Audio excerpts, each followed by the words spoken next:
여러분 안녕하세요. 돈길 타는 남자 돈타남입니다. 전쟁 나면 주식 팔아야 한다고요? 1970년부터 지금까지 4번의 전쟁, 4번 다 팔았던 사람들이 가장 크게 후회했습니다. 중동전쟁, 오일 쇼크, 걸프전, 이라크전. 매번 시장은 공포에 빠졌는데 매번 전쟁 이후에는 전쟁 전보다 더 크게 올랐거든요. 근데 이번엔 그냥 오르는 게 아닙니다. 반도체, 방산, 원전, 이 3개 섹터는 전쟁이 끝나면 구조적으로 폭등할 수밖에 없는 이유가 있어요. 오늘 그 이유와 구체적 종목까지 전부 알려드릴게요. 자, 지금 상황부터 정리하고 갈게요. 2026년 2월 28일, 미국이 이란을 쳤어요. 오퍼레이션 에픽 퓨리. 이 순간부터 코스피가 무너지기 시작합니다. 코스피 고점이 6,307이었거든요. 2월까지만 해도 역대 최고 기록을 쓰고 있었어요. 근데 전쟁 터지자마자 외국인이 쏟아 팔기 시작했고 환율은 1,500원을 뚫었어요. 3월 4일 야간 거래에서요.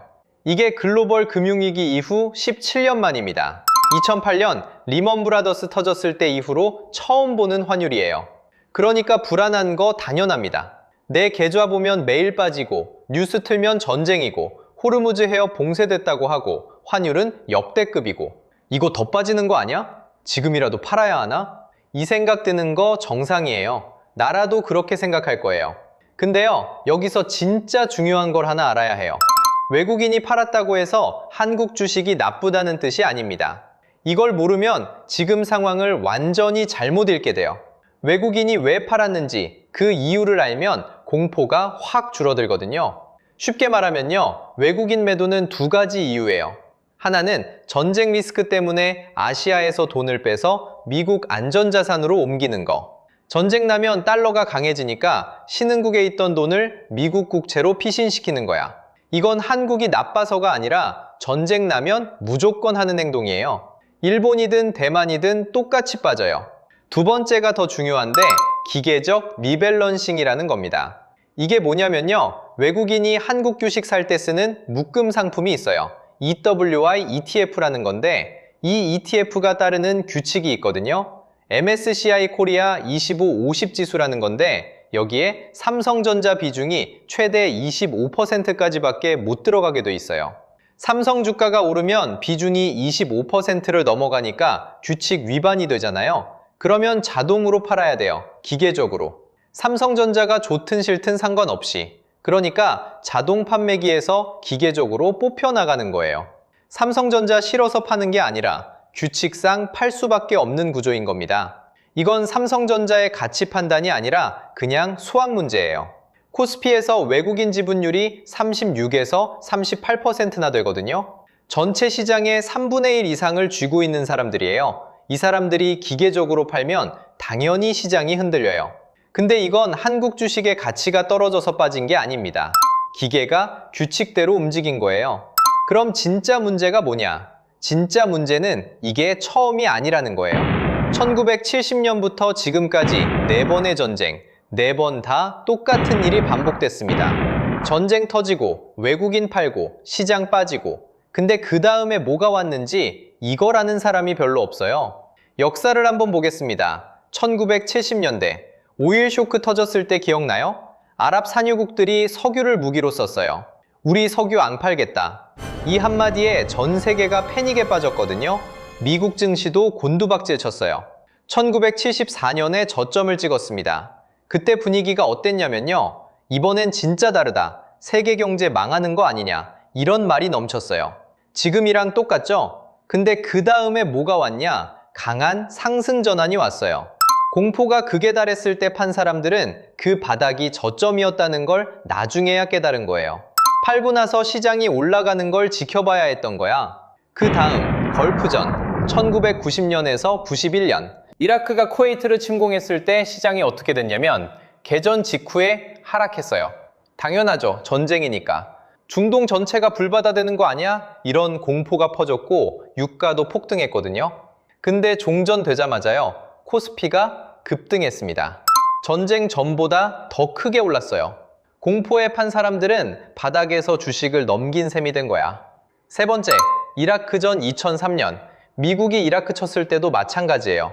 전쟁 전에 공포 매도가 쏟아졌거든요. 세계대전 나는 거 아니야? 핵전쟁 가능성 있다. 이런 분위기. 모두가 패닉이었어요. 근데 결과는 종전 이후에 전쟁 전 고점을 돌파했습니다. 전쟁 중에 팔았던 사람들은 역대 최고가에 못 다시 사게 된 거예요. 패턴이 보이죠? 전쟁 터지고 공포에 팔고 종전 후에 전쟁 전보다 더 크게 오름. 4번 다 이랬어요. 예외가 없었습니다. 한 번도요. 대부분의 전쟁은 하락이 오래가지 않습니다. 왜냐하면 전쟁은 영원하지 않거든요. 끝나요. 사람들이 전쟁 중에 느끼는 공포는 이게 영원히 계속될 것 같다는 두려움인데 현실은 전쟁은 반드시 끝납니다. 그리고 끝나면 시장은 반드시 회복했어요. 4번 다. 지금 이 전쟁도 마찬가지입니다. 아니, 지금은 끝날 수밖에 없는 구조가 하나 더 있어요. 이전 전쟁들보다 더 확실한 타이머가 돌아가고 있거든요. 전쟁 권한법이라는 게 있거든요. 쉽게 말하면요, 미국 대통령이 의회 허락 없이 전쟁할 수 있는 기간 제한이에요. 최대 90일. 60일 기본에 안전철수 조건으로 30일 추가. 이게 법으로 정해져 있는 거야. 대통령이 마음대로 전쟁을 질질 끌 수가 없는 구조예요. 2월 28일에 전쟁 시작했으니까 60일 시한이 4월 29일이에요. 불과 며칠 안 남았어요. 지금 의회에서 매주 전쟁 권한 결의안 표결을 진행하고 있고 이 시한 압박 때문에 미국이 협상을 서두를 수밖에 없는 구조입니다. 시간이 미국 편이 아닌 거야. 돈으로 따지면요, 이 전쟁은 길어질 수가 없어요. 구조적으로 못 길어져요. 법이 막고 있으니까. 그러면 역사 패턴대로라면 종전되는 순간 시장은 올라요.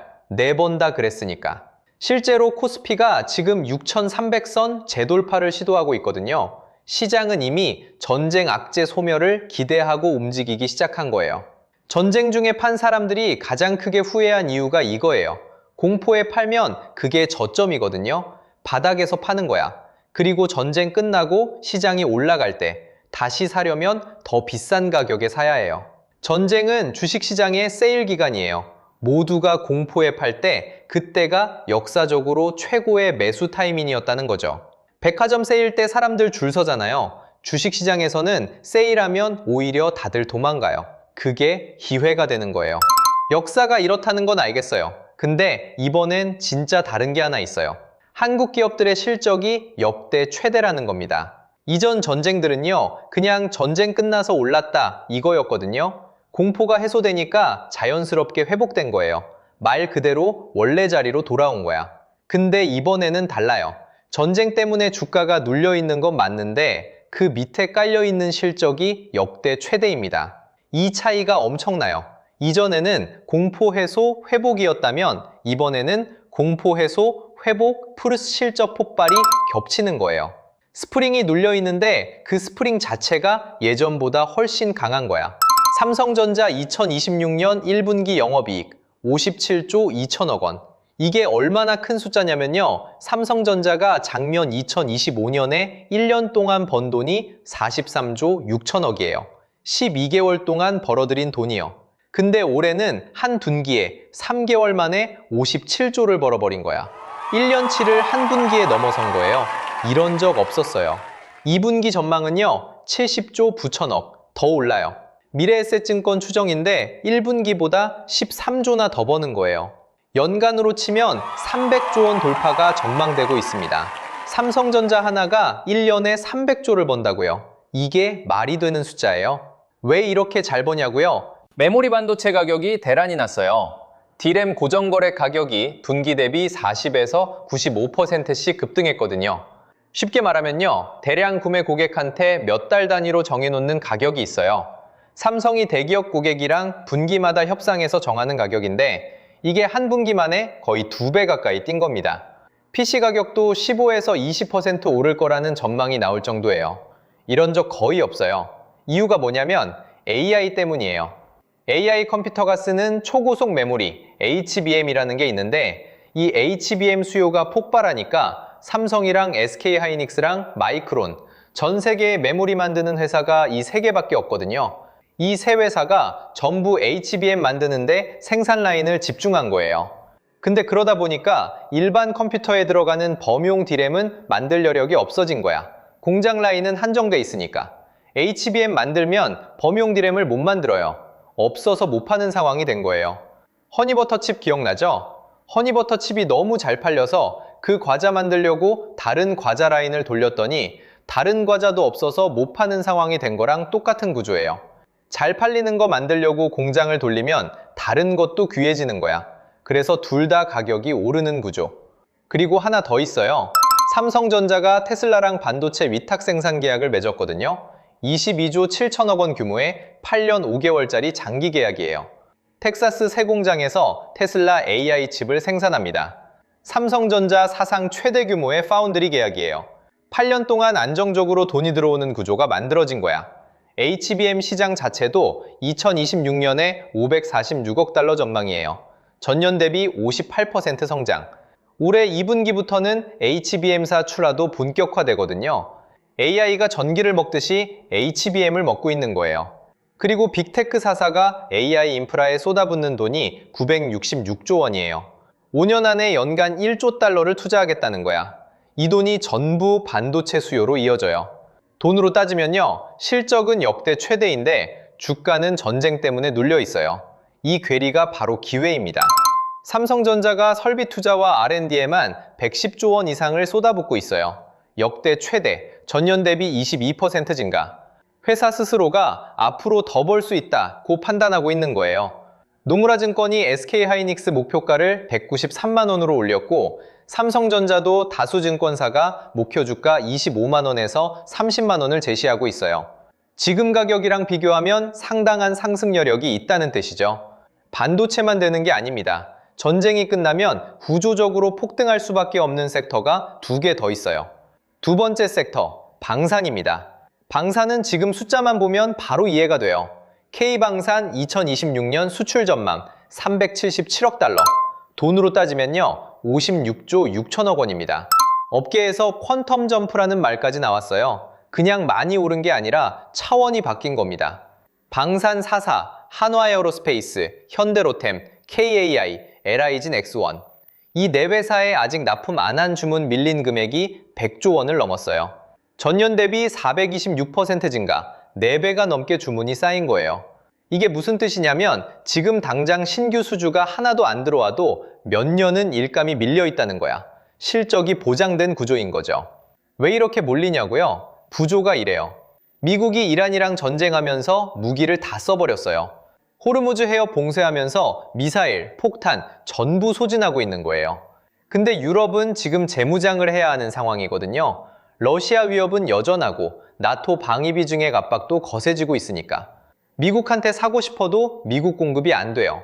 미국 방산 공장도 풀가동인데 자기들 쓸 것도 모자라는 거야.